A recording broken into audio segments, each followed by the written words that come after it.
Posición sobre a lei de convivencia. Bueno, o primeiro que hai que dicir é que estamos ante unha lei que é de todo menos de convivencia, non? Trátase dunha lei que única e exclusivamente está pensada para darlle cobertura legal a que os pais e nais poidan participar en fixar a lingua do sistema educativo. Cuestión que no seu día o Consello Consultivo determinou que era totalmente ilegal e que, polo tanto, a Consello de Educación o que pretende facer unha trampa, facer unha lei que realmente ten exclusivamente ese objetivo, e o objetivo último é reducir aínda máis a presencia do noso idioma no ensino. Pero tamén estamos ante unha proposta de lei que ven a evidenciar unha vez máis unha conduta totalmente antidemocrática e autoritaria da Consellería de Educación, na medida en que ni siquiera contou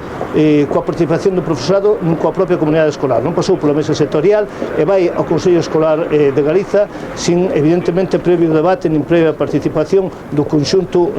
da escola, non? Pero temos que dicir que tamén estamos ante unha lei que o que pretende realmente valerse de normas alleas a Galiza, de estar de costas a nosa realidade tanto educativa como social. Trátase dunha lei, sin lugar a dúbidas, que bebe dos outros máis reaccionarios do Partido Popular, e dunha lei que pretende transformar a escola nun ámbito represor, nun ámbito coercitivo e prever o que debe ser o tratamento de condutas, pois hasta certo punto se cadra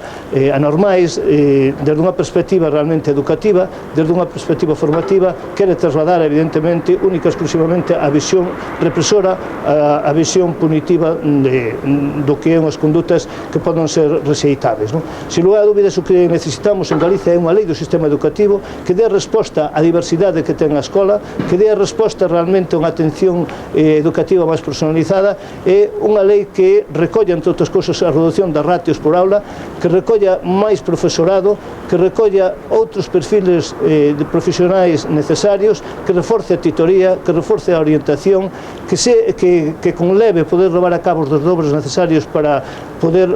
atender desde unha perspectiva máis ampla e mellor a educación, e considerar fundamentalmente aqueles nenos e nenas que por diferentes motivos sufren un retraso escolar. Sin embargo, é necesaria unha lei do sistema educativo que atenda a diversidade, que enfronte o fracaso escolar, que dé máis recursos humanos e materiais aos centros, que sería, sin lugar a dúbidas, a lei que o sistema educativo galego necesitaría e que melloraría pois a súa calidade, non?